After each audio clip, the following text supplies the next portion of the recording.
In a world where technology is rewriting the rules at lightning speed, disruption isn't coming, it's already here. The question is, are you ready? Welcome to Tech Week, your insider's guide to the digital revolution transforming business, policy, and innovation in the Philippines and beyond. This is not just tech news, this is the roadmap to what comes next. We're talking to the risk takers, the game changers, and the architects of tomorrow, unfiltered and straight from the source.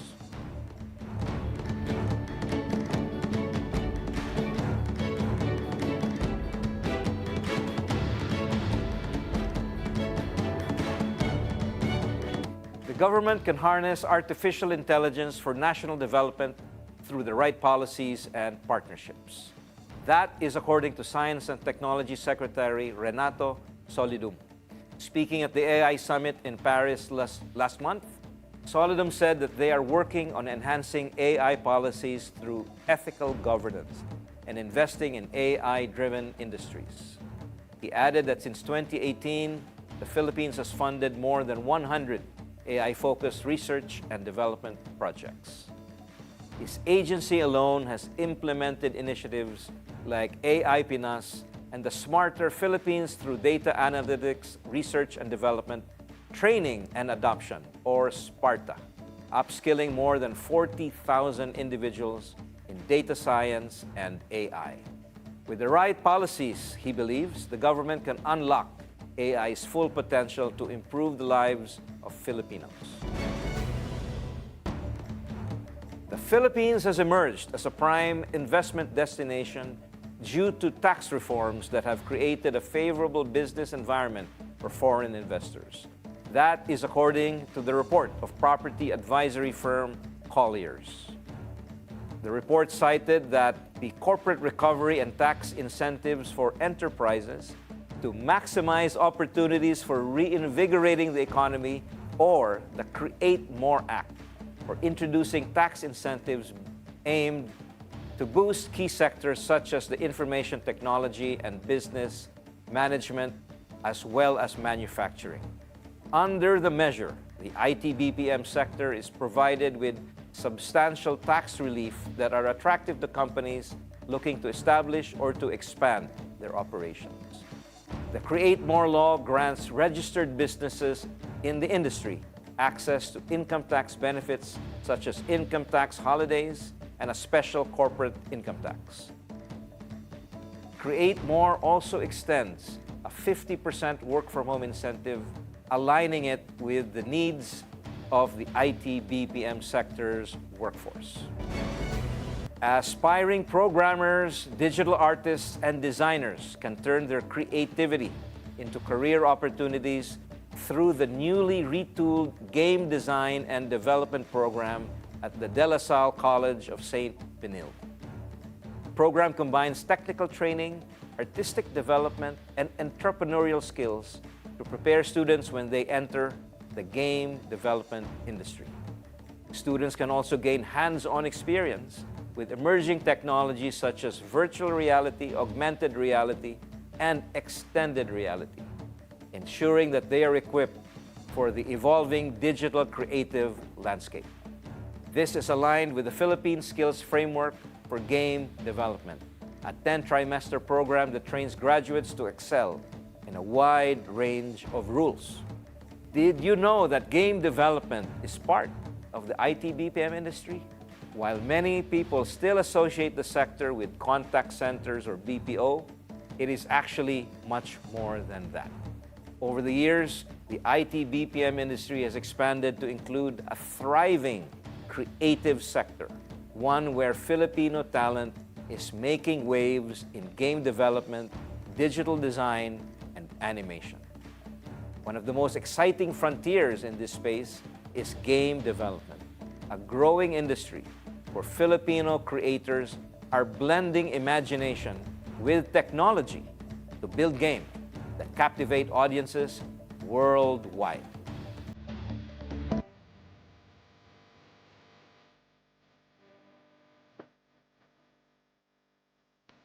Today, we take a deep dive into this dynamic industry, its rapid growth, its challenges and opportunities, with one of its leading champions. He is a long-time advocate for Filipino game creators and a veteran in the industry. He is also a driving force behind the push for innovation.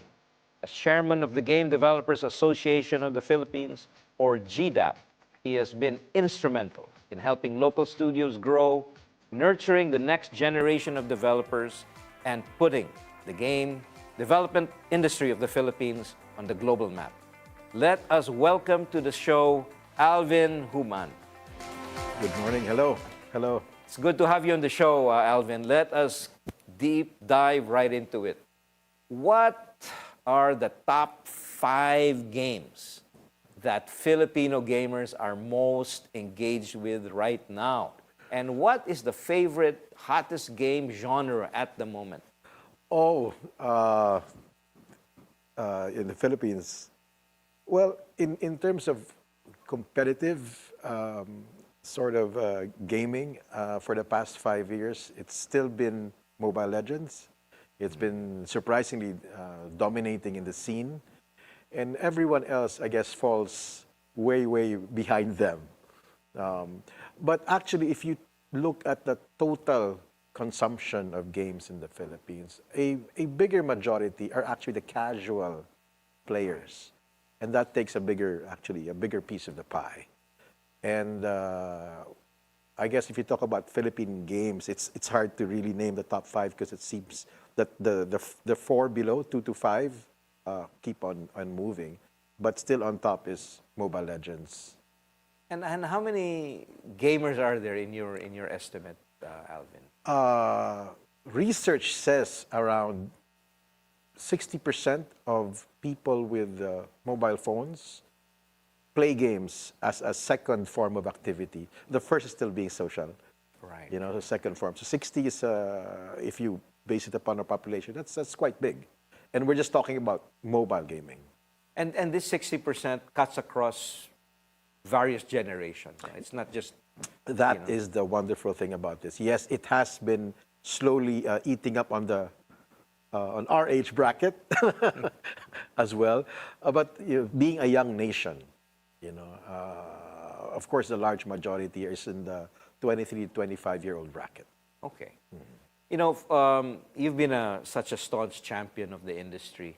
And you often talk about how Filipino creativity is so renowned, right, worldwide. But turning ideas into actual games can be quite challenging. So can you describe for our audience, Alvin, the typical journey of a Filipino indie developer from concept to launch? First, there's a lot of starvation. When you talk, just for the audience, indie development means, people spending their own money to make their own games. And there's not many who can really afford to do that in full force. So you really need risk takers. And truth be told, there have not been many successful indie developers in the Philippines because their journey is, first one is finding a really, really good story. I'm sure even from the animation side, everybody says that we Filipinos are very good storytellers. Maybe that is the case in large projects, but when it comes for indie small projects, it's really, really hard to find your own voice, which will actually sell in a commercial sense. So a typical, from the indies that I've known over the years, it takes around, I'd like to say, 2 years. 2 years to start learning how to make a good script, transpose it into something edible or presentable. You try to get an audience. You try to do that in various formats. You can join communities, you can join the association, and slowly you build that product into something notable. And then changes do happen. Obviously, when you get all this feedback from the universe, you'll have to start tweaking your product, adding better features, adding more ways to potentially earn revenue from your game. So far, I see it as 2 years. You know, very few people, absolutely very few people can instantly make a hit in a few months. You know, that's capturing lightning in a bottle. Now, typically, Alvin, when, in the context of the Philippines, do these aspiring artists look at games for the local market only, or are they aspiring to create games for the global market? It's that's funny, you know, funny. A lot of the young indie, and most of the indie developers are young. They always seem to start off with something very patriotic. You know, when you're looking for a Philippine story, you're looking at the young history about the Philippines, who the famous characters are. Some people look at the folklore that we have. So it starts out there, you know. But soon as you really learn about game development, and through time, these people realize that game development is actually a business. Right. And that's a slap in the face that they get. Right. And that's why it takes 2 years. Because probably Right. the first one is trying to get a local audience to push you forward. But then when you're talking about possible people investing in your game, then the Philippines becomes way too small. Then you have to talk about the other regions in the world. So realizing that it's more than just a game with a script, with a story that's cool, you have to educate these artists Yes. into learning, hey, this is also a business. Who will buy it? Will they pay for it? Yeah. Right? These are the business questions. Where are you that going to launch it? How are you going to market it? It's a lot of education. And that's why it's great. I think it's always a very good idea to join a community or an association. Not that I want to self-promote, but it's very useful, especially in the Philippines, since we're still at a very nascent stage of game development. We are going to take a short break. Tech Week, we'll be right back. Please stay with us.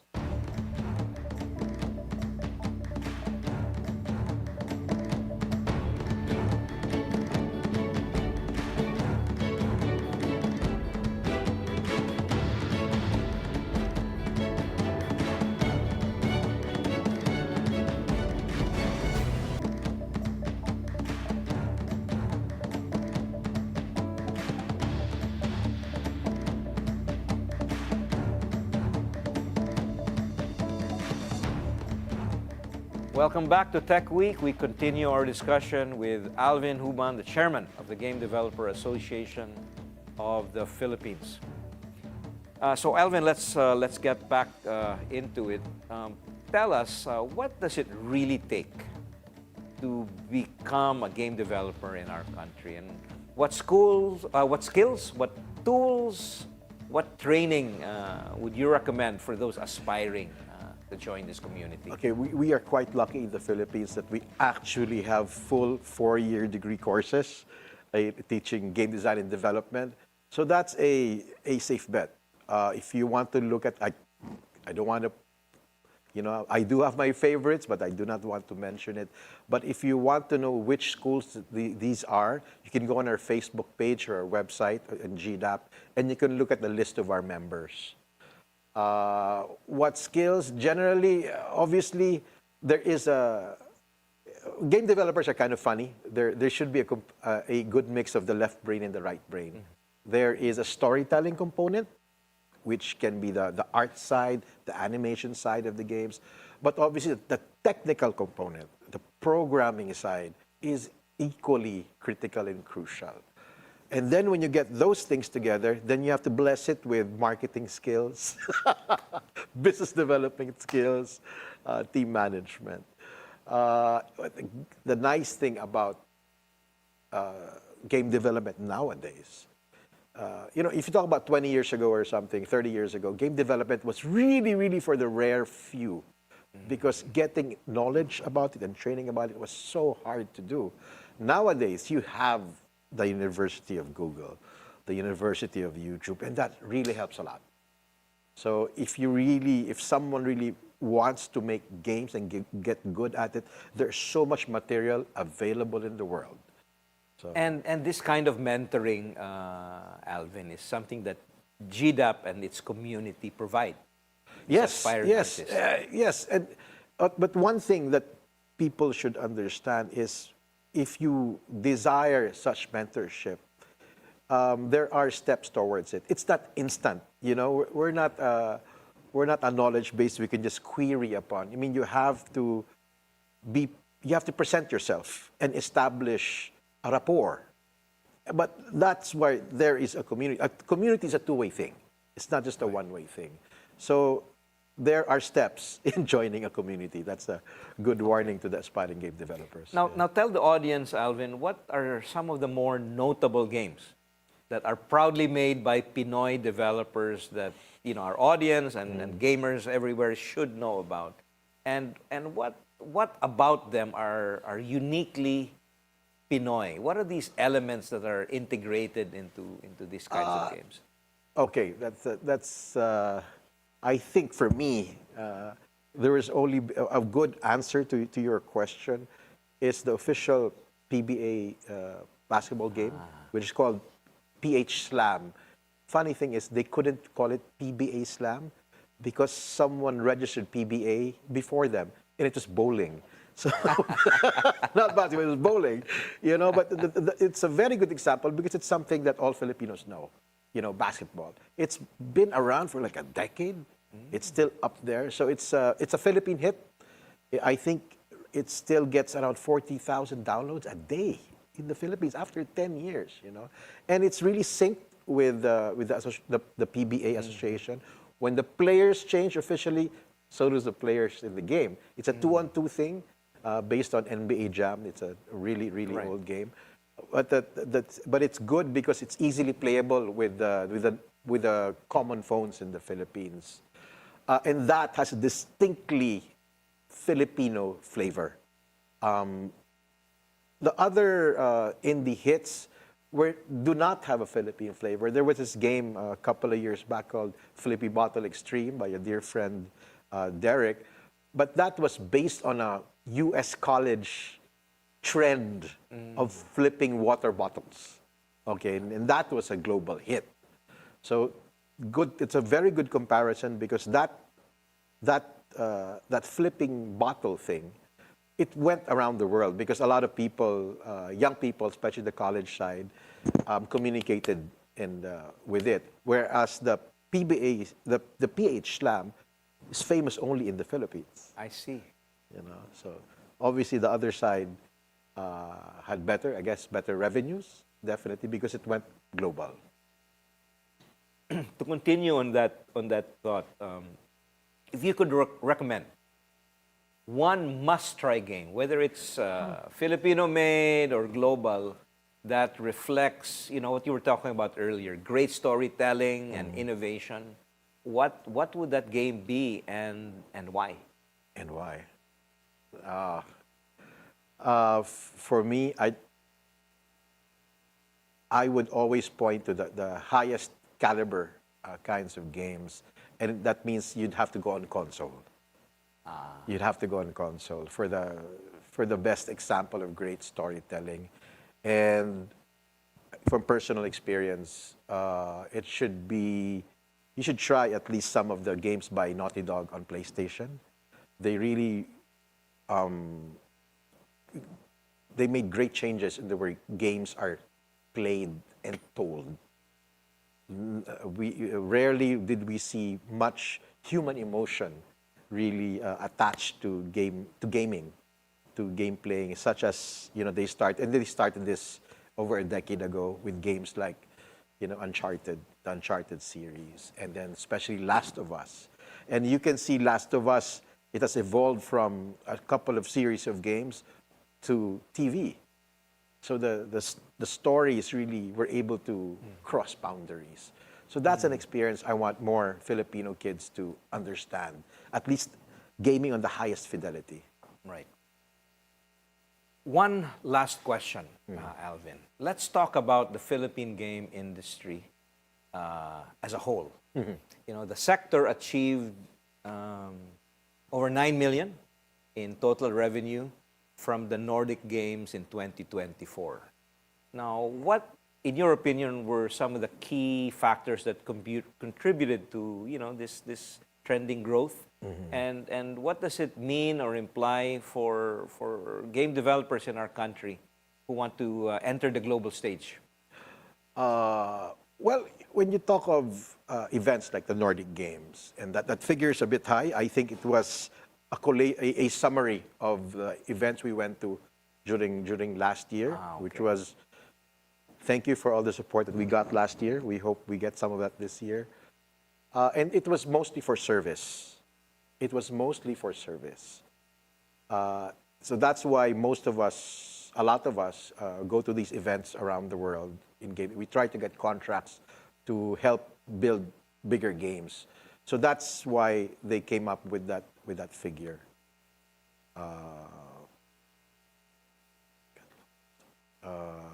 Can you?